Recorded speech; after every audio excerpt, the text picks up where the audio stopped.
What if the woman you thought was first was actually second? Genesis 1027 tells us that God created male and female together, in the same moment, equal in every way. Most people assume Eve was Adam's only companion in Eden, but ancient texts reveal a different story, one where a first wife existed before Eve, a woman who refused to submit and chose exile over obedience. In this investigation, we will uncover 3 hidden truths. First, we will examine the biblical contradictions that scholars debate to this day. Then, we will meet the woman whose name was erased from mainstream scripture. Finally, we will explore why her story matters more now than ever before. And once we understand this first layer, the real story begins. The Garden of Eden appears in Scripture as a place of harmony and divine design. God walks among the trees in the cool of the evening. Animals live without fear. Everything exists in perfect balance. But beneath this peaceful surface, ancient Jewish texts preserve a troubling memory. They speak of conflict in paradise, of a partnership that failed before the famous fall, of a woman who walked away from Eden entirely. Her name surfaces in whispers across centuries of religious tradition. Lilith. Some call her a demon. Others name her the first feminist. But who was she really, and why does her story remain so controversial? Scripture itself provides the first clue to her existence. The book of Genesis opens with 2 distinct creation accounts. In the first chapter, God creates humanity as male and female simultaneously. The text states clearly that both bear the divine image equally. No hierarchy exists in this version. No one comes first or second. The language suggests partnership, not subordination. But then Genesis chapter 2 tells a different story entirely. Here, God forms Adam first from the dust. Adam lives alone in the garden, naming animals and tending creation. Only afterward does God recognize that solitude is not good. From Adam's rib, God fashions Eve as a helper. The sequence implies order, rank, and purpose. These 2 accounts have puzzled readers for thousands of years. Early Jewish scholars noticed the contradiction immediately. If Genesis 1 describes simultaneous creation, then who was the woman created equal to Adam? And if Genesis 2 describes Eve's creation from Adam's rib, what happened to the first woman? Rabbinical traditions attempted to reconcile these narratives. Some suggested the accounts describe the same event from different perspectives. Others proposed that the text contains deeper mysteries not apparent on the surface. As a third interpretation emerged, medieval Jewish mysticism, one that refused to ignore the obvious discontinuity. This interpretation insisted that 2 different women existed. The first was Lilith, created equal to Adam from the same earth. The second was Eve, created subordinate from Adam's body. This reading changes everything about the Eden narrative. It suggests that paradise experienced conflict before the serpent ever appeared. It implies that the first sin was not disobedience to God, but the refusal of one human to dominate another. It raises uncomfortable questions about authority, gender, and the price of equality. Most religious traditions rejected this interpretation entirely. They labeled Lilith a demon, a dangerous myth, a story better left untold. But the text's own contradictions refuse to disappear. Genesis 1 and Genesis 2 remain in tension, demanding explanation. And Lilith's name continues to surface in ancient sources, in protective amulets, in mystical texts, in prophetic warnings. The earliest detailed account of Lilith appears in a medieval text called the Alphabet of Ben Sira. Scholars date this work to somewhere between the 8th and 11th centuries. The text presents itself as a collection of wisdom sayings and stories. One section addresses a question posed to the scholar Ben Sira. A student asks about the meaning of a prophetic verse mentioning Lilith. Ben Sira responds with a narrative that shocks its audience even today. He described Adam's first wife, created equal to him from the earth. Her name is Lilith. She is beautiful, intelligent, and strong-willed. God places her in the garden alongside Adam as a true partner. But conflict erupts immediately. The text describes an argument over physical intimacy. Adam insists that Lilith lie beneath him during their union. Lilith refuses. She argues that they were created equal from the same substance. Why should she take the lower position? Adam appeals to the natural order of male authority. Lilith responds by invoking the ineffable name of God and vanishing from the garden entirely. She chooses exile over submission. She abandons paradise to preserve her autonomy. Her decision establishes a pattern that echoes through religious history. Freedom sometimes costs everything. Subscribe now to discover what happened when paradise broke apart. Adam stands alone in the garden once more. God sends 3 angels to retrieve Lilith. Their names are Senoi, Sansanoi, and Semanjlof. They find her near the Red Sea, a place that will become deeply symbolic in this story. The angels deliver God's command, return to Adam or face consequences. Lilith refuses. She declares that she was created to harm newborn children. The angels threaten her with the death of 100 of her demon children each day. Still, she will not return. But she agrees to a compromise. Wherever she sees the names or images of the 3 angels, she will not harm the children protected by them. This covenant establishes the practice of using amulets to ward off Lilith's influence, a practice that continues in some Jewish communities to this day. The story raises more questions than it answers. Why does Lilith prefer the wilderness to paradise? What transforms her from Adam's equal into a threat to children? How does a woman created by God become associated with demons? The narrative contains layers of meaning that scholars continue to debate. Some read it as ancient misogyny, demonizing female independence. Others see it as a profound meditation on autonomy and its costs. Still others interpret it as a cautionary tale about the dangers of pride and rebellion. But one thing remains clear across all interpretations. Lilith chose freedom over belonging. She accepted loneliness rather than submit to hierarchy. Her decision makes her either a villain or a hero, depending on who tells the story. Yet the real mystery goes deeper still. If this account comes from a medieval text, why does Lilith account comes from a medieval text? Why does Lilith appear in sources much older? The prophet Isaiah mentions her by name in a passage describing the desolation of Edom. Ancient Mesopotamian texts reference Lilith to demons thousands of years before Jewish mysticism developed. Archaeological discoveries reveal amulets inscribed with warnings against Lilith dating back centuries. These fragments suggest that her story is far older than the Alphabet of Ben Sira. The medieval text did not invent Lilith. It preserved and elaborated a tradition already ancient. But what comes next will shock you even more. Chapter 2, the 2 creation stories that change everything. Genesis chapter 1 presents a creation account unlike any other in ancient Near Eastern literature. The text describes a God who creates through speech alone. Light, sky, land, vegetation, celestial bodies, animals, and finally humanity all emerge from divine command. The narrative follows a careful pattern. God speaks. Reality responds. God evaluates each creation as good. Then comes the 6th day. God says, "Let us make humanity in our image, according to our likeness." The next verse declares the result. God created humanity in His image. In the image of God He created them, male and female, He created them. The language is precise and deliberate. Both male and female bear the divine image equally. Both receive the same blessing. Both are commanded to fill the earth and exercise dominion over it. This account contains no hierarchy. Neither gender comes first, neither is derived from the other. The text presents simultaneous creation of 2 equal partners. Ancient readers would have understood the implications immediately. In a world where women were considered property, where marriage was a transaction between men, where female autonomy barely existed, Genesis 1 declares something radical. Women and men are equally divine image-bearers. Both possess the same inherent worth and dignity. Both hold the same mandate from their Creator. This is not a minor theological detail. It represents a revolutionary claim about the nature of humanity and gender. But then Genesis chapter 2 begins and everything changes. The narrative rewinds to the moment before vegetation appears. God forms a human from the dust of the ground. The text uses the Hebrew word Adam, which means human or man.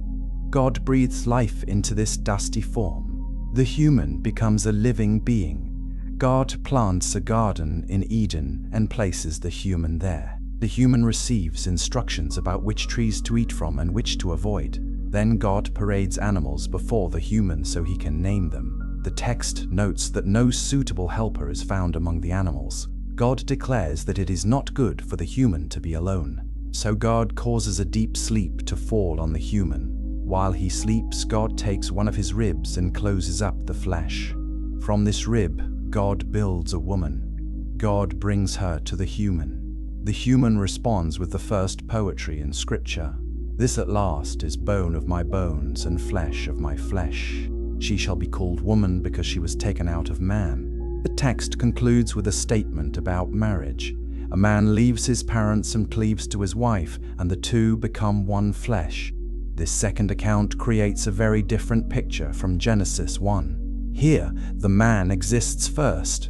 The woman is created second, derived from his body, fashioned specifically to solve his loneliness.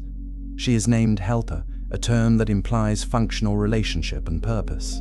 Scholars have proposed numerous explanations for these differing accounts. Conservative interpreters often harmonize them, treating Genesis 2 as a detailed expansion of Genesis 1. They argue that no real contradiction exists, only different levels of narrative detail. Liberal scholars typically identify two separate source documents. Genesis 1 comes from the priestly source, written during or after the Babylonian exile.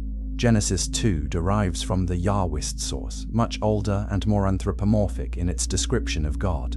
Documentary hypothesis aside, the accounts remain in tension. Simultaneous versus sequential creation. Equal partnership versus hierarchical relationship. Image-bearing dignity versus functional purpose. Ancient Jewish interpreters could not ignore this tension. The Talmud preserves debates about the meaning of these texts. Some rabbis taught that Adam was created as a hermaphrodite, both male and female in one body, later divided into two. Others suggested that the two accounts described different stages of creation, with Genesis 1 providing the spiritual blueprint and Genesis 2 the physical implementation, but a persistent minority tradition offered a different explanation. Two women existed. The first was created equal in Genesis 1. The second was created subordinate in Genesis 2. The first woman was Lilith. The second was Eve. This interpretation did not arise from thin air. It attempted to take both texts seriously on their own terms. If Genesis 1 describes the creation of male and female together, then such a woman must have existed. If Genesis 2 describes the creation of woman from man's rib, then that must be a different event. The logic is straightforward. The implications are explosive. Paradise contained conflict from the beginning. Equality and hierarchy clashed before the fall. The first relationship between man and woman ended not in sin, but in separation. Lilith represents the road not taken, the partnership that failed, the equality that paradise could not sustain. Like this video if you've never heard this interpretation before. This reading disturbed religious authorities for obvious reasons. It suggested that patriarchy was not part of the original design. It implied that female subordination came later, as a solution to conflict rather than God's initial intent. It raised the possibility that Lilith was right to resist, that her rebellion was justified, that the problem lay not with her pride, but with Adam's demand for dominance. Such ideas threatened the entire social order of ancient and medieval societies. Better to condemn Lilith as a demon than to acknowledge her as a prophet of equality. Yet the text itself will not allow the question to rest. Genesis 1 and 2 remain in Scripture side by side, telling different stories. Modern readers cannot help but notice what ancient audiences also saw. Something happened between these two accounts. Some event or conflict or disruption occurred. The text is silent about the details, but the contradiction speaks volumes. And once we acknowledge that silence, once we admit that something is missing from the narrative, Lilith steps into that gap. She becomes the explanation for what Scripture does not say. She represents the untold story of paradise lost before paradise was lost. The implications extend far beyond biblical interpretation. If Lilith truly existed as Adam's first equal partner, then Eve's creation from Adam's rib represents a deliberate change in divine strategy. God tries equality first. It fails due to human inability to live without hierarchy. So God tries a different approach. He creates a helper suitable for Adam, someone designed from his body, someone who will not challenge his authority. This reading transforms Eve from the mother of sin into a compromise solution. She is not the ideal woman, but the necessary woman, created after the ideal proved unworkable. The serpent's temptation takes on new meaning in this context. Eve's desire for knowledge and equality echoes Lilith's earlier rebellion.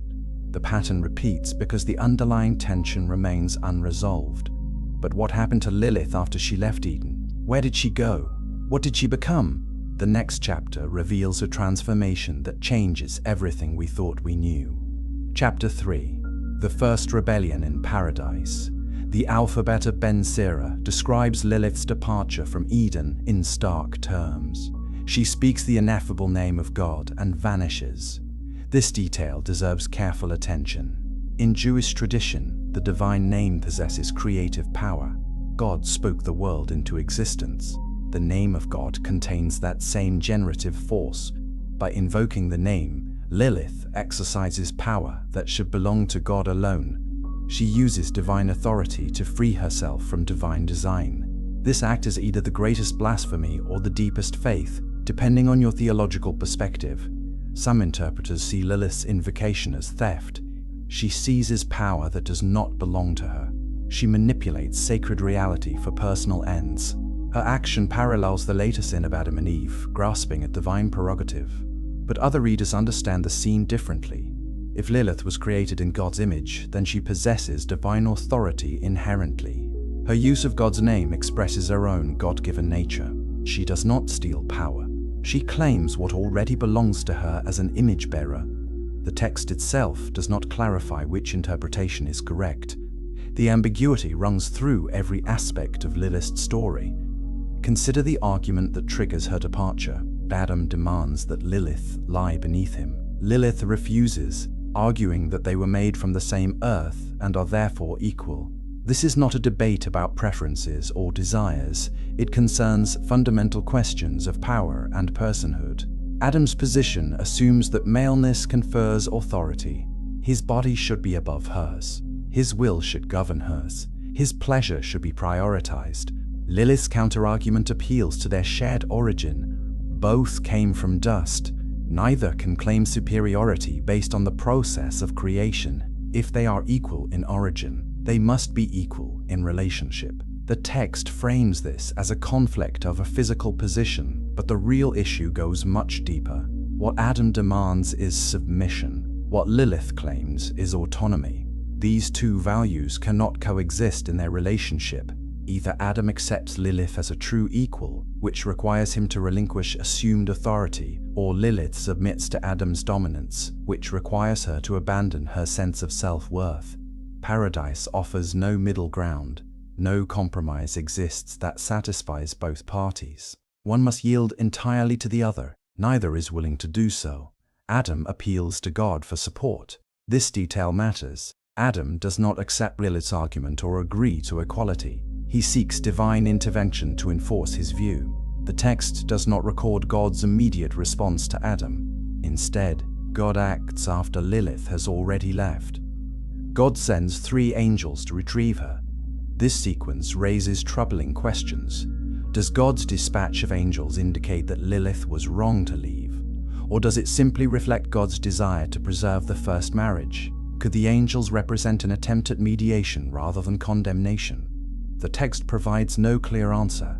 The 3 angels find Lilith near the Red Sea. The location carries enormous symbolic weight.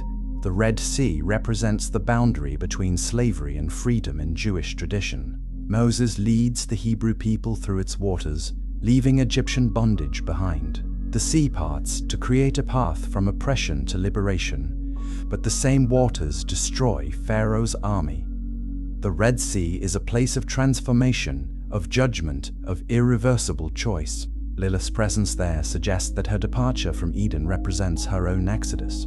She flees from one kind of bondage toward an uncertain freedom. Share this video with someone who needs to hear this story. The angels deliver God's message. Return to Adam or face consequences. But what consequences? The text describes the death of 100 of Lilith's demon children each day. This detail confuses many readers. When did Lilith have demon children? The text does not explain. Some interpreters suggest that Lilith coupled with demons after leaving Eden, producing a demonic offspring. Others propose that the demon children are metaphorical, representing Lilith's destructive influence or chaotic power. Still others argue that the text assumes a longer time frame than the narrative suggests, with Lilith's exile lasting long enough for her to establish a new existence entirely. Regardless of interpretation, the angel's threat fails. Lilith refuses to return. Her refusal establishes her character definitively.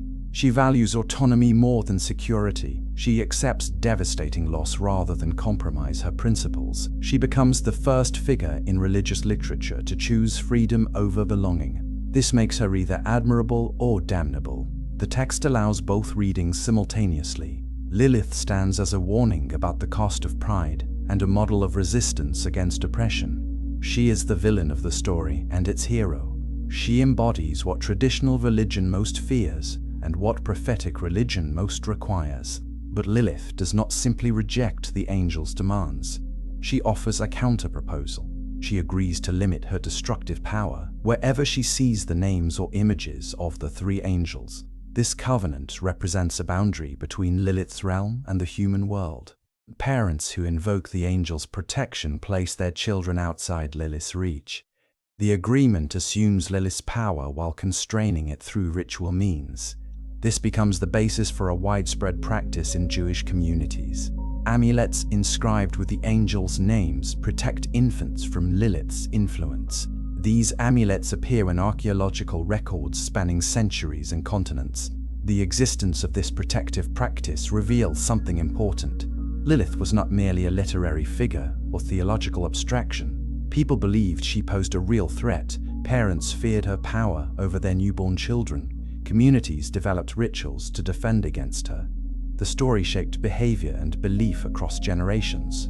This transformation from Eden's first woman to a demon threatening children requires explanation. How does a being created equal to Adam become associated with infant mortality and night terrors?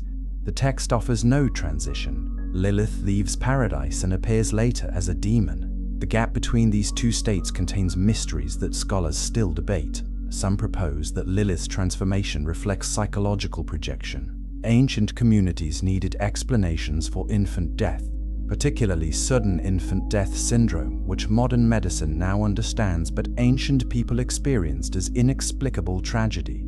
Attributing these deaths to a demonic figure provided both explanation and agency. Parents could protect their children through ritual. They could fight back against chaos through amulets and prayers. Lilith became the name for everything that threatens vulnerable new life. But this explanation raises its own questions. Why choose Lilith specifically? Why associate this threat with Adam's first wife rather than inventing a completely separate demon? The connection suggests something deeper. Lilith's threat to children might represent the consequence of her rebellion. She was supposed to be the mother of humanity alongside Adam. Her refusal to submit means she will never fulfill that role. Instead, she becomes the opposite of a mother. She takes life rather than giving it. She threatens children rather than nurturing them. This reading makes Lilith's transformation a divine punishment or a natural consequence. She rejected her purpose, so her purpose inverts into its opposite.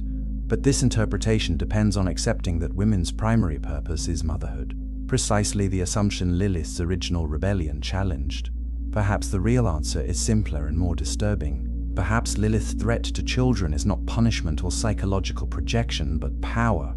In a world where women had little agency, where their value derived primarily from their ability to produce heirs, where child mortality was common and devastating, a woman who could kill infants possessed ultimate power. Lilith's refusal to be a mother evolves into her power over motherhood itself. She determines which children live and which die. She controls the very future of human lineage. Her exile from Eden does not diminish her power. It redirects it toward the one arena where she retains absolute authority. And that changes everything. Chapter 4: The Red Sea and the Price of Freedom. The Red Sea appears throughout Scripture as a place of transformation. Moses leads the Hebrew people through its parted waters, leaving slavery behind and moving toward promised freedom. The Egyptian army pursues but drowns when the waters return. The crossing marks the definitive break between bondage and liberation. God's power manifests in the division of waters, creating safe passage where none should exist. Later prophets recall this moment as the supreme example of divine deliverance. The Red Sea becomes synonymous with exodus, with escape, with the dangerous transition from one state of being to another. So when the Alphabet of Ben Sira places Lilith near the Red Sea, the location resonates with layers of meaning. Lilith has completed her own exodus. She has left the paradise that demanded her submission. She dwells now in the wilderness, in the boundary space between order and chaos. The Red Sea represents that threshold. On one side lies Eden, structured society, divine order, and the requirement of obedience. On the other side spreads the wilderness, freedom, autonomy, and the burden of self-determination. Lilith chooses the wilderness. She accepts its dangers to escape Eden's constraints. Her decision makes her the first exile, the first refugee, the first person to trade security for liberty. But what does freedom cost? The text is brutally honest about this question. Lilith gains autonomy but loses relationship. She escapes subordination but enters isolation. She preserves her dignity but forfeits her place in paradise. These trade-offs are not minor details. They define Lilith's entire existence after Eden. She does not become more powerful or more fulfilled by leaving. She becomes more alone. The wilderness offers space to be herself, but no one is there to witness or share that self. Freedom without relationship is a bitter victory. Comment below what you would choose if you faced Lilith's decision. The angel's arrival at the Red Sea creates a moment of potential return. They offer Lilith a path back to Eden. The conditions are clear. Submit to Adam and resume your place as his wife. The offer is not complex or ambiguous. Return and submit, or remain and suffer. Lilith's refusal seems inevitable given her character, but the text suggests she pauses to consider. The angels threaten her with the daily death of 100 demon children. This threat has weight.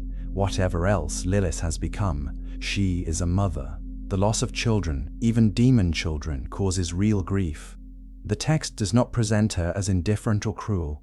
She experiences the consequences of her choice, yet still she refuses. This refusal deserves respect even from those who disagree with it. Lilith faces devastating consequences but will not compromise her principles. She values autonomy above everything else, including her own children. This makes her either monstrous or heroic, depending on your framework. From one perspective, she sacrifices her children's lives for her own pride. From another, she refuses to model submission for her children, choosing instead to demonstrate the priority of self-determination, even at terrible cost. Both readings are valid. Both emerge from the same text. Lilith contains multitudes. The covenant she proposes represents her attempt to limit the damage. She will not harm children protected by the angels' names or images. This agreement establishes boundaries between her realm and human society. Parents who acknowledge the angels' authority and invoke their protection place their children outside Lilith's power. The system operates on recognition and ritual. Those who know the tradition and perform the practices remain safe. Those who do not know or do not believe become vulnerable. This creates an interesting theological dynamic. Lilith's power is absolute but not arbitrary. She respects boundaries established through proper ritual. The use of amulets to protect against Lilith became widespread in Jewish communities. Archaeological discoveries reveal these protective objects across centuries and geographical regions. Some are simple inscriptions on parchment. Others are elaborate metal objects with intricate designs. All invoke the names of the three angels. All seek to establish the boundary that Lilith agreed to respect. The persistence of this practice demonstrates how deeply the community believed in Lilith's reality and power. Mothers did not treat her as a metaphor or literary figure. They feared her as a genuine threat requiring real protection. This fear shaped behavior in concrete ways. New mothers faced isolation during the vulnerable period after birth. Visitors were restricted. Specific prayers and rituals were performed. The boundary between Lilith's wilderness and human civilization required constant maintenance. The Red Sea Covenant did not eliminate the threat. It only channeled it through ritual observance. Parents who failed to observe the proper protections risked their children's lives. This creates a religious system based partly on fear. Lilith becomes the enforcer of ritual compliance. Her power ensures that communities maintain traditional practices. But the Red Sea represents more than just a dwelling place for Lilith.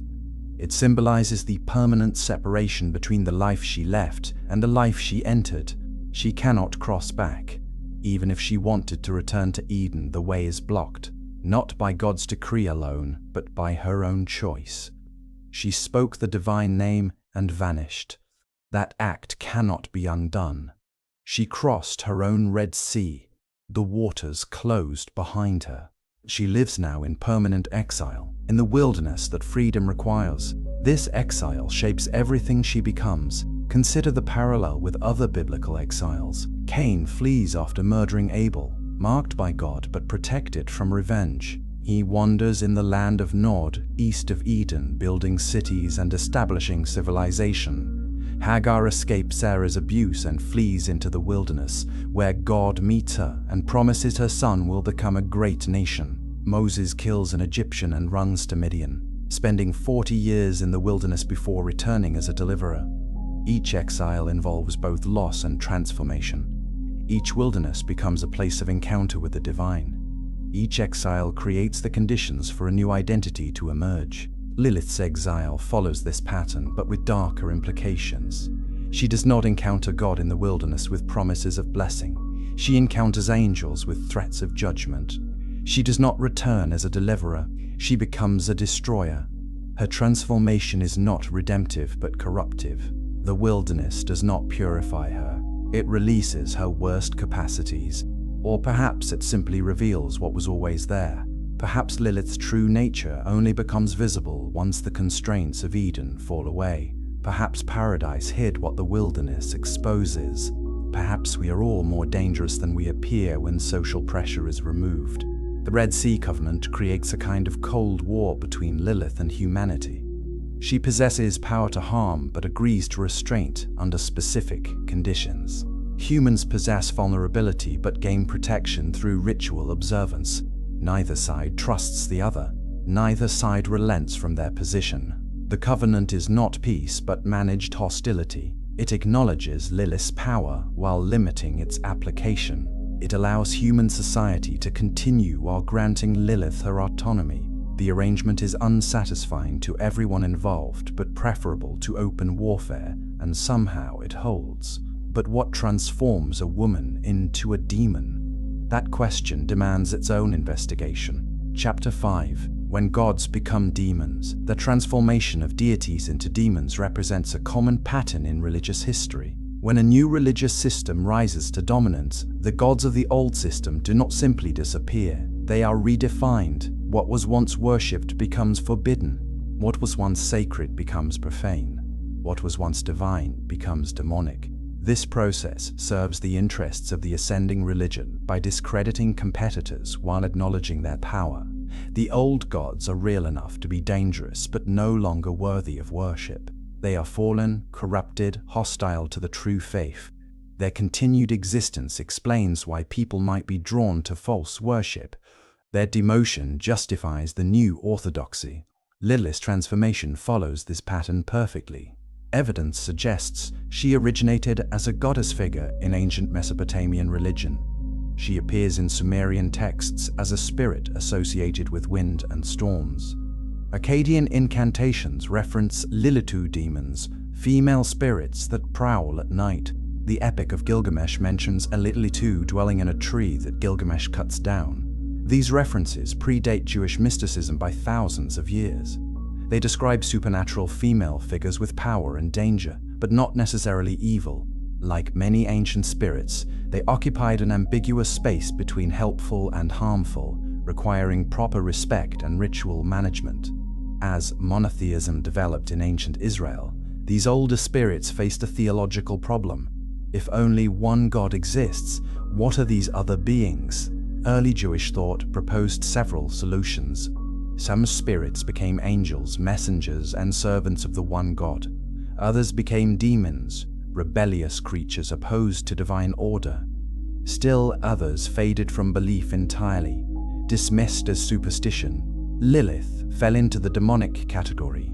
Her associations with nighttime, wildness, and female sexuality made her particularly threatening to emerging patriarchal monotheism. She represented everything the new religious order sought to control or eliminate. The demotion of Lilith from goddess to demon required rewriting her story. She could not remain a deity in her own right.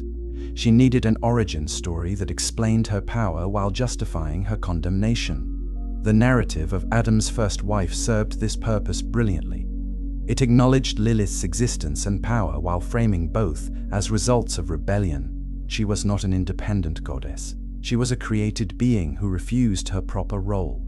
Her power derived from misuse of divine authority rather than inherent divinity. Her threat to children became punishment for disobedience rather than an expression of her nature. The story transformed Lilith from a goddess requiring worship into a demon requiring protection against. Subscribe to explore more hidden biblical mysteries. This transformation served multiple functions within Jewish tradition. It provided an explanation for infant mortality and night terrors. It reinforced proper gender roles by showing the consequences of female rebellion. It justified protective rituals and communal practices. It answered the Genesis contradiction by inserting Lilith between the two creation accounts. And it neutralized a competing goddess figure by incorporating her into monotheistic theology as a cautionary tale. The strategy was brilliant and largely successful. Lilith survived in Jewish tradition, but as a demon rather than a deity. Yet traces of her divine origins remain visible throughout the tradition. Her power is too great for a mere demon. She negotiates with angels rather than being simply defeated by them. She establishes covenanters that even God seems to respect. She possesses knowledge of the divine name and can use it effectively. These details suggest a being of much higher status than a typical demon. They hint at the goddess she once was, even as the narrative insists she is only a rebellious creature. The text cannot completely erase what Lilith was before her demotion. Other traditions preserve different versions of this transformation. In some Kabbalistic texts, Lilith becomes the consort of Samael, the angel of death. She rules the demonic realm alongside him, a queen of the night. This version grants her enormous power and status, even in her fallen state. She is not a lone rebel, but a sovereign in her own realm. She commands legions of demons. She shapes the forces of chaos that threaten divine order. Her opposition to God is cosmic in scale. This portrayal retains more of her divine nature while still framing her as enemy rather than deity. She is not worshipped, but feared and respected. Another strand of tradition associates Lilith with the Tree of Knowledge in Eden. Some interpreters identify her as the serpent who tempts Eve or as the serpent's ally. This connection makes sense given their parallel roles. Both challenge divine prohibition. Both offer knowledge that God wishes to withhold. Both face condemnation and exile as a result. Both become associated with evil and chaos in subsequent tradition. The serpent and Lilith share a pattern. They represent the voice that questions authority, that offers alternatives to obedience, that values knowledge and autonomy over submission and ignorance. Traditional religion fears and condemns both for precisely these qualities. The sexual dimension of Lilith's demonization deserves particular attention. In much of the tradition, Lilith becomes a succubus figure who seduces men in their sleep. She causes nocturnal emissions and sexual dreams. She steals semen to create more demon children. She represents uncontrolled female sexuality, dangerous and predatory. This characterization reveals deep anxieties about women's sexual agency. Lilith refuses the sexual position Adam demanded. She claims autonomy over her own body and pleasure. The tradition punishes this claim by transforming her into a sexual threat. Her refusal to be controlled sexually becomes predatory sexuality. Her assertion of bodily autonomy becomes demonic seduction. This transformation says more about patriarchal anxiety than about Lilith herself. Men who cannot control women's sexuality project that loss of control onto a demonic figure. Lilith becomes the embodiment of male fear about female desire. She represents what happens when women claim sexual autonomy. She must be monstrous because the alternative is too threatening. If women are allowed to determine their own sexual lives, to refuse male demands, to prioritize their own pleasure, the entire patriarchal structure becomes unstable. Better to demonize the woman who asserts such claims than to acknowledge their legitimacy. Yet even in her demonized form, Lilith retains power and dignity. She is not a victim, she is an agent. She makes choices and accepts consequences. She rules her own realm according to her own will. She negotiates boundaries rather than simply suffering punishment. The tradition cannot reduce her to pure evil because the story of her origin grants her too much legitimacy. She was created equal to Adam. Her argument for equality is logically sound. Her refusal to submit follows from her God-given nature. Even demonized, she represents a truth that religion cannot completely suppress. And that truth continues to challenge us today. But first, we must understand her most disturbing aspect. Chapter 6. The Mother Who Threatens Children. No aspect of Lilith's mythology disturbs modern readers more than her association with infant death. The tradition describes her as prowling nurseries, seeking newborn children to harm or kill. She hovers over cradles at night. She steals breath from sleeping infants. She causes sudden death that leaves no marks and offers no explanation. Parents who fail to protect their children with proper amulets risk losing them to Lilith's power. This image is horrifying by any standard. It makes Lilith into a child killer, the ultimate violation of maternal instinct and human decency. But this association requires deeper examination. Ancient communities faced infant mortality rates we can barely imagine today. 1 in 3 children died before their first birthday. Parents expected to lose children. Every new birth carried enormous risk. The vulnerability of infants was a constant presence in family life. Sudden infant death syndrome, which modern medicine recognizes but still cannot fully explain, took babies without warning or apparent cause. Parents found their children dead in cradles with no signs of illness or injury. The mystery and horror of these deaths demanded explanation. Attributing infant death to a demonic figure served several functions. It provided causation where none was apparent. It gave parents something to do in response to the threat. It created meaning from senseless tragedy. It allowed communities to process collective grief through shared mythology. Lilith became the name for the darkness that threatened every new life. She personified the fragility of infants and the helplessness of parents. She transformed random tragedy into comprehensible narrative. This did not eliminate the pain of child loss, but it provided a framework for understanding and responding to it. The practice of using amulets inscribed with the angels' names created agency in the face of helplessness. Parents could not prevent disease or ensure their children's survival, but they could perform the protective ritual. They could invoke the names. They could establish the boundary that Lilith agreed to respect. The ritual did not guarantee safety. Children still died despite the amulets. But the practice gave parents something to do, a way to fight back against chaos. The amulets represented the human need to assert control in circumstances that allow none. Like this video if this interpretation surprises you. Some scholars interpret Lilith's threat to children as displaced grief. Perhaps Lilith grieves the children she will never have with Adam. Her refusal to submit cost her the role of humanity's mother. Eve takes that place instead. All humans descend from Eve, not Lilith. Lilith's line ends before it begins. The demon children the angels threaten might represent her attempt to create an alternative lineage, but these children die by the hundreds each day according to the covenant. Lilith experiences constant loss. Her threat to human children might express her own pain. She was supposed to be their mother. Instead, she became their enemy. This reading adds tragic depth to her character. She is not simply evil but wounded, striking out from her own suffering. Other interpreters focus on the power dynamics involved. In patriarchal societies, women's value derived largely from their capacity to produce heirs, especially sons.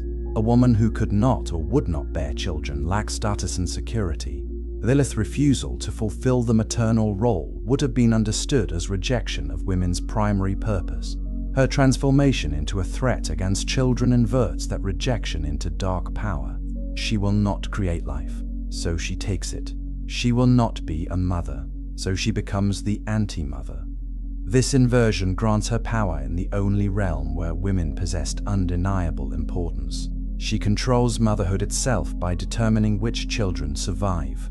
But tradition also associates Lilith with women who die in childbirth. Some versions suggest that women who die giving birth become Lilith's servants or companions.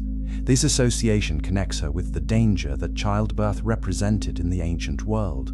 Maternal mortality was common. Every pregnancy risked the mother's life. The connection between childbirth and death was immediate and constant. Lilith dwelling in that space makes symbolic sense. She inhabits the boundary between life and death, between creation and destruction, between the hope of new life and the risk of maternal death. She represents the darkness that surrounds the act of birth. Modern psychology offers additional perspectives on Lilith's child-threatening aspect. Postpartum depression and psychosis can create intrusive thoughts about harming one's own child. Mothers may experience terrifying impulses or fears that feel completely alien to their conscious values. Attributing these thoughts and fears to an external demonic presence might have provided relief and explanation. Lilith becomes the name for the darkness that some mothers feel after giving birth. She externalizes what cannot be spoken, the possibility that mothers might feel ambivalent or even hostile toward their newborns. The amulets protect not just against external threats but against internal ones as well. The Red Sea Covenant also deserves reconsideration in this context. Lilith agrees not to harm children protected by the angels' names. This creates a test of parental commitment. Do the parents know the tradition? Do they care enough to perform the protective ritual? Do they take the threat seriously? Children whose parents fail these tests become vulnerable. In this framework, Lilith does not randomly kill infants. She takes those whose parents did not adequately protect them. The responsibility shifts partially from Lilith to the parents. Their failure to observe proper ritual leaves children exposed. This is harsh theology, but it reflects broader ancient beliefs about the importance of ritual observance. Some Kabbalistic traditions describe Lilith as having a particular hatred for children born from loveless unions or from adultery. She seeks out children conceived in sin and punishes them for their parents' transgressions.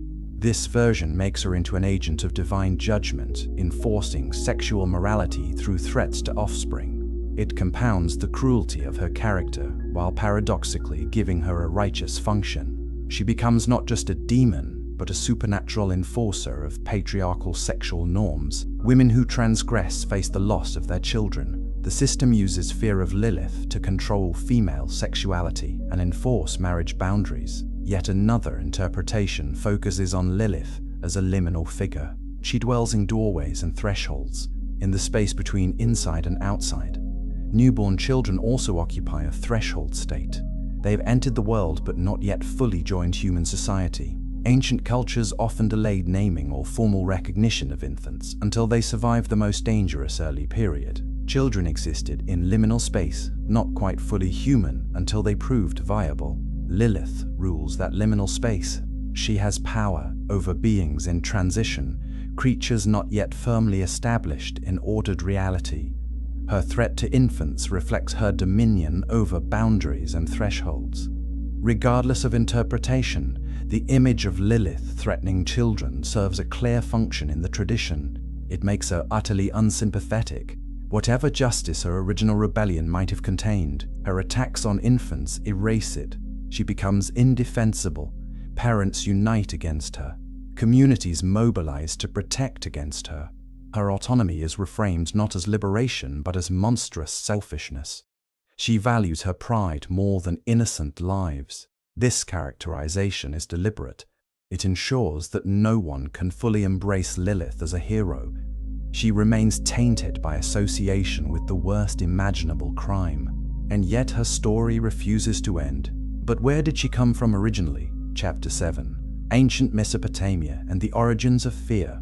Long before Jewish mysticism described Adam's rebellious first wife, the ancient civilizations of Mesopotamia knew Litu. Sumerian texts from the 3rd millennium before the Common Era mentioned these spirits. Akkadian incantation texts from Babylonia describe them in detail. They are female demons associated with wind and storm. They prowl at night. They enter homes unbidden. They cause disruption and danger. But they are not unique individuals with personal histories. Lilith is a category of demons, a class of supernatural beings, not a single entity named Lilith. This distinction matters greatly. The Epic of Gilgamesh contains one of the earliest references to a Lilith. In this story, the goddess Inanna plants a tree in her sacred garden. She plans to use its wood to craft a throne and bed, but the tree becomes inhabited by unwelcome creatures.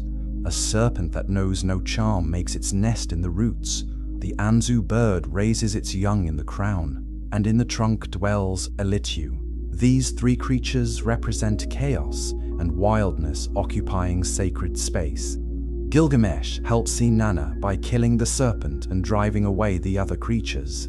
The Litu flees to the wilderness. This brief mention establishes the Lishulis as a disruptive presence, something that invades cultivated spaces and must be expelled. Akkadian incantation texts provide more detailed descriptions. They speak of the Ardat Lishulis, they maiden Lishuis, and other variations. These spirits seduce men and cause nocturnal disturbances. They prevent conception or cause miscarriage. They harm pregnant women and newborns.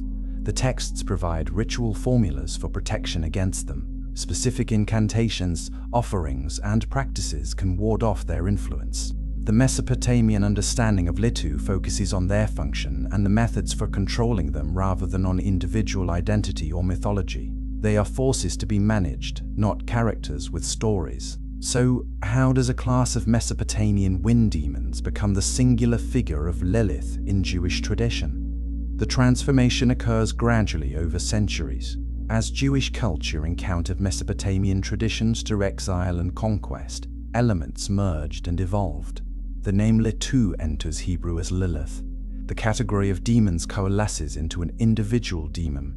The fragmented references in ancient texts crystallize into a coherent narrative, and that narrative connects with the Genesis contradiction we explored earlier. Lilith becomes the explanation for the 2 creation accounts. She is Adam's first wife, the equal partner from Genesis 1, whose rebellion necessitates Eve's creation from Adam's rib in Genesis 2.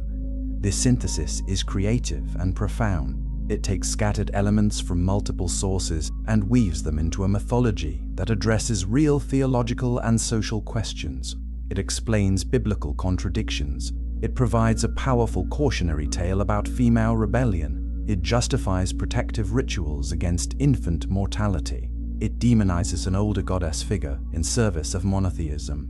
And it creates one of religious literature's most compelling and controversial characters. Lilith emerges from this synthesis as a fully realized figure with origin, motivation, conflict, and consequence. She is no longer just a category of demon, but a person with a story.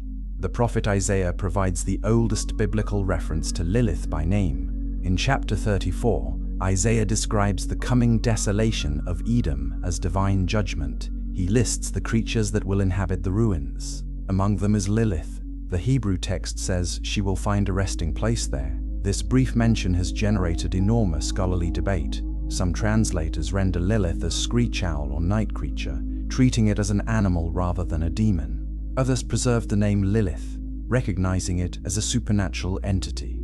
The context describes a place of utter desolation, populated by wild and unclean creatures. Lilith belongs in that company. She dwells in ruins and wilderness, far from human habitation. Comment below what you think Lilith truly represents. Isaiah's reference predates the Alphabet of Ben Sira by centuries. This means the association between Lilith and desolation existed long before medieval Jewish mysticism elaborated her story as Adam's first wife. The tradition is genuinely ancient. Isaiah's audience would have recognized Lilith as a dangerous spirit. They would have understood her presence in Edom's ruins as part of the horror of that judgment. The land becomes so desolate that even Lilith finds rest there. Nothing more complete could express the destruction awaiting Edom. The prophet uses Lilith as a symbol of ultimate abandonment and chaos. The geographic association with Edom also matters. Edom was Israel's enemy and competitor. The Edomites were descended from Esau, Jacob's brother. Familial connection mixed with hostility. Prophetic judgment against Edom carries particular weight because of this relationship. Consigning Edom to Lilith's habitation suggests a reversal of creation. Eden becomes Edom, paradise becomes wasteland, order dissolves into chaos, life gives way to death. Lilith, as a creature of chaos and wilderness, appropriately dwells in this uncreated space. Isaiah's image is powerful and haunting. It demonstrates how deeply Lilith was embedded in ancient Jewish consciousness. Archaeological discoveries support the antiquity of belief in Lilith. Amulet and incantation bowls inscribed with protective formulas against her appear throughout the ancient Near East. These objects date from various periods, some quite early. They demonstrate that people across centuries and regions believed in Lilith's power and sought protection against her. The consistency of the tradition is remarkable. Mothers used these amulets to protect newborns. Families inscribed bowls with incantations and buried them under doorways. The practices varied in detail but shared a common purpose.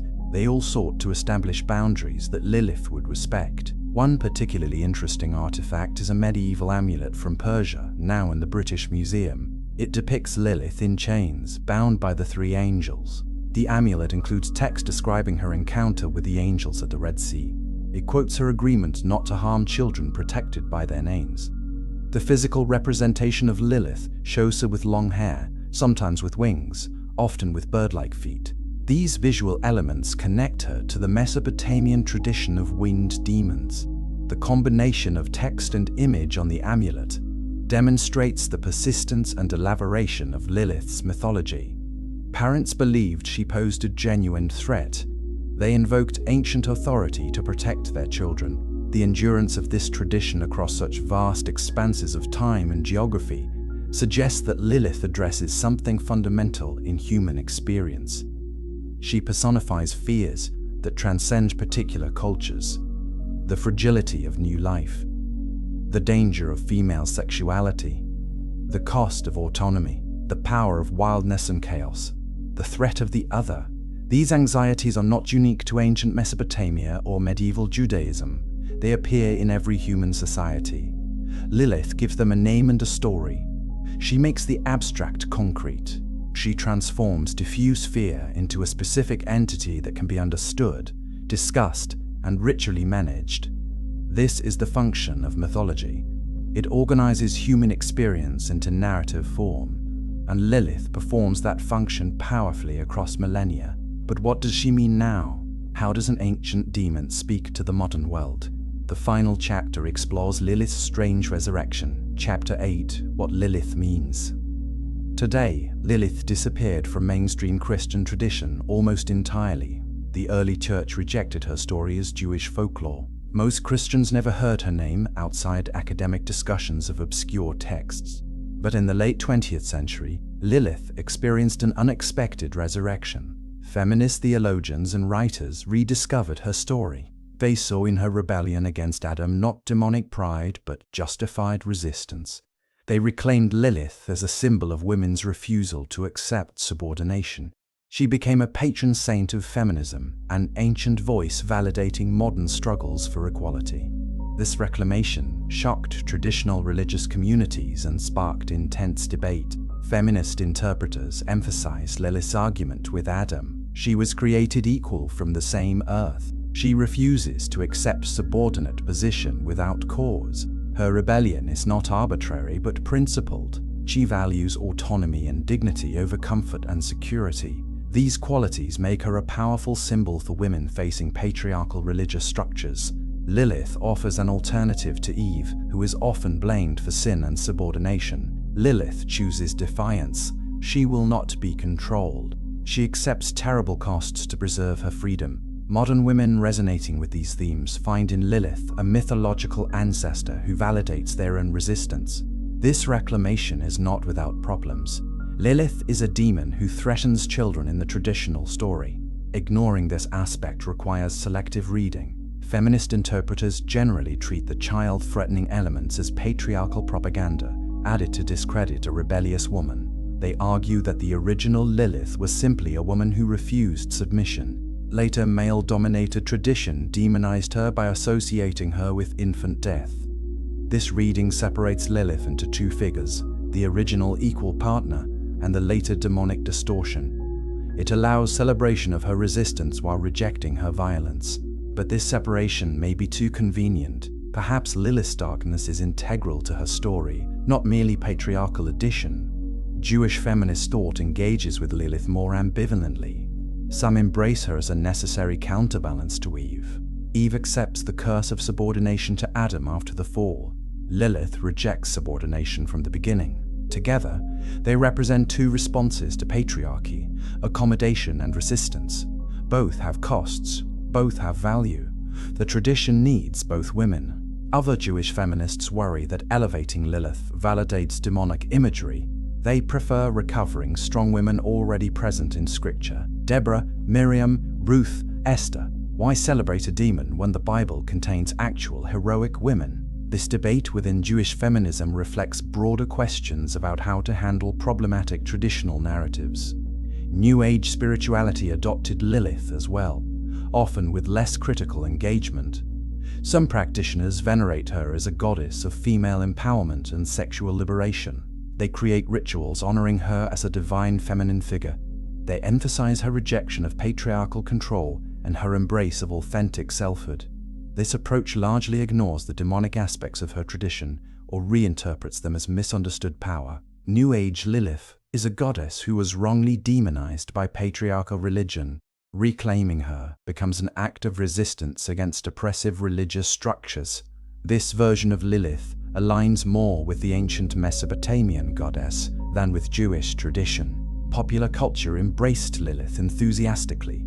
She appears in television shows, novels, comic books, and music. Usually, she is portrayed as a powerful, dangerous, seductive figure. Sometimes she is a villain. Sometimes she is an anti-hero. Occasionally, she is fully heroic. These portrayals rarely engage deeply with the theological or mythological complexities of her tradition. They use Lilith as a name associated with female power and danger. She becomes a generic femme fatale figure disconnected from her origins. This popularization spreads her name but dilutes her story.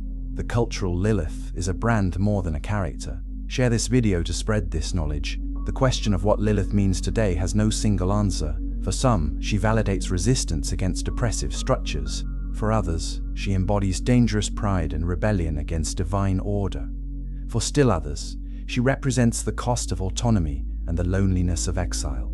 For many, she offers companionship in the wilderness, a mythological figure who chose freedom over belonging. These meanings are not mutually exclusive. Lilith contains multitudes. She can be demon and goddess, villain and hero, warning and inspiration. Her ambiguity is her strength. She refuses simple categorization. Consider what Lilith reveals about our values. If we celebrate her rebellion, we prioritize autonomy over obedience, equality over hierarchy, freedom over security.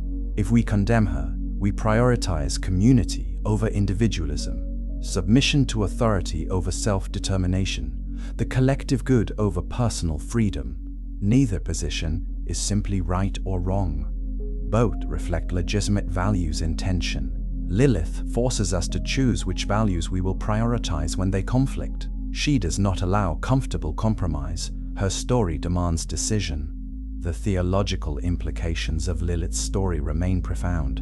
Was she right to refuse Adam's demand? Does equality require absolute autonomy, or can hierarchy coexist with dignity? Is obedience to God compatible with gender equality? Can partnership exist without one party submitting to the other? These questions extend far beyond ancient mythology. They address the structure of marriage, family, church, and society.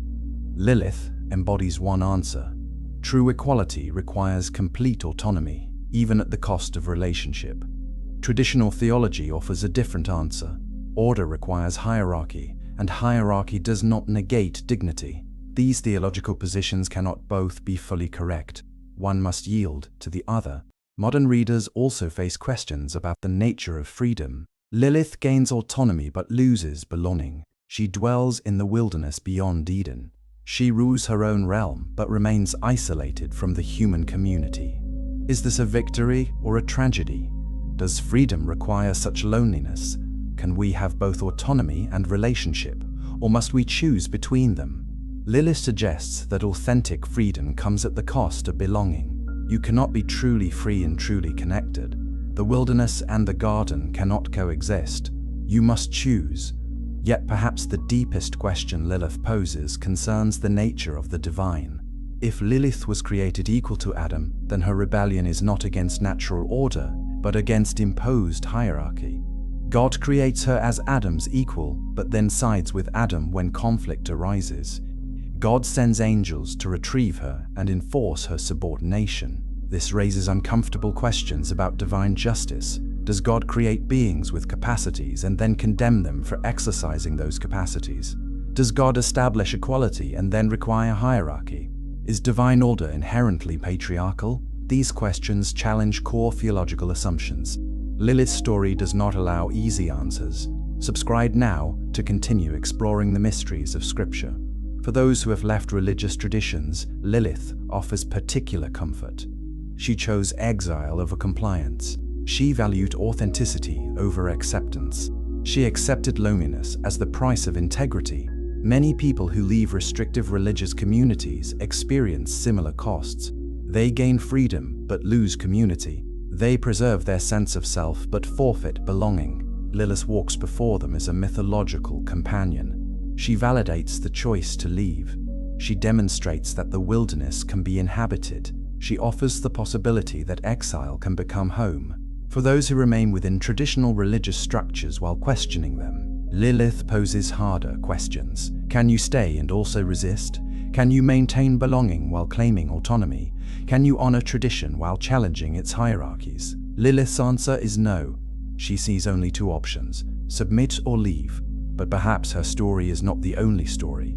Perhaps other paths exist between absolute submission and total exile. Perhaps the garden and the wilderness can negotiate boundaries. Perhaps Lilith's covenant with the angels suggests a model: clear boundaries, mutual respect. Lilith's endurance across millennia testifies to the power of her story. She addresses questions that every generation faces. How do we balance freedom and belonging? What do we do when values we cherish come into conflict? How do we respond to unjust authority? What price are we willing to pay for integrity? When does resistance become necessary? When does compromise become complicity? These questions have no permanent answers. Each person must answer them anew in their own circumstances. Lilith does not provide answers. She provides a story that illuminates the questions.